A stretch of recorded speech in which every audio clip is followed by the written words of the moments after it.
Buyururlar ki, namaz qılanda hədisimiz var ki, namazı elə qıl ki, sanki axırıncı namazındır. Axırıncı namazındır. Nə üçün? Çünki o axırıncı olan namazda sən bütün fikrini cəmləyəcəksən, huzuru qəlblə, bəli, Allaha qarşı diqqətin belə olacaq ki, yəni indiyənə kimi günahlar eləmisən, əbədi o səadət, peyğəmbərlərin vədəsi, imamların vədəsi Qurani-Kərimdə bu qədər Allah Taala behişt əhli üçün məqamlar, dərəcələr vədə veribdi. Həmin anda istəyirsən ki, bir dənə bu namazla bütün günahların bağışlansın və bütün o bizə vədə verilmiş o kəmalata çatasan, behiştin ən yüksək mərtəbəsinə çatasan. Burada da başqa bir mənada yatıb ki, yəni hər bir namazda bu həqiqət yatıbdır ha. Yəni insan eləyə bilər hər bir namazında təzələnsin, dəyişsin, içərdən sönsün, dəyişsin, içərisində bir inqilab baş versin.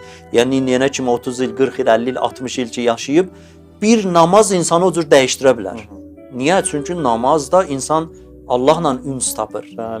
O Allahla üns tapmaq, yəni özünün o keçmişini, əməl dəftərini sanki o bütün günahlar yanıb tökülür. Qurbanın kulli təqidir. Hər bir təqvalı insanın o qurban, yəni yaxınlaşdırandır, Allaha yaxınlaşdırandır. Namaz hər bir təqvalı insan üçün, təqvalı yəni bu namazdan öncə qəlbində bir şərait yaradıbdır. Müttəqidir. Təqva sifəti var insanda. Belə bir insan bir 2 rükət namazla eləyə bilər ki, keçmişdə etdiyi bütün səhvləri cübran eləsin, əvəzi çıxılsın.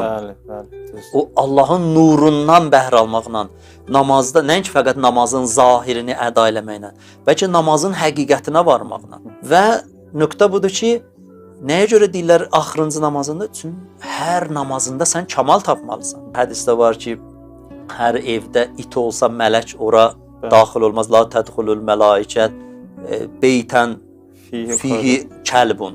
O evdəki it var, mələk daxil. Bir mənası o zahiri mənadır ki, bəli, evin içinə, daxilinə it olmaz girməyi. Bir zahiri mənadır ki, o mələikə gəlməyi. Bir də var, əxlaq ustadları batini bir mənada eləyiblər. Evdən məqsəd yəni qəlb evi. Qəlb evi. Bəli, o ev düzdür, o öz yerində. Amma o evdə məsələn iti daxil eləmirsən o evə. Amma qəlbində insan it sifəti, nəstəcili billah, Allaha pənah. İç sifətində olmaq. Sən iç sifətindən gəlib, bəli. Bir adam ki, naxaq yerə hər kəsi o bizdə deyirlər dalamaq, sancmaq, heç nədən səbəbsiz. Nəyə görə səbəbsizdir? Çünki bunda o sifətdir, adətidir. Sən özündən asılı deyil. Sinif yoldaşıdır, nə bilim iş yoldaşıdır, qonşudur, ailədə, özü də bilmədi, ailədə filan adət eləyibdir. Çünki bunda sifətdir. İslam buna dəvət eləyib bizə.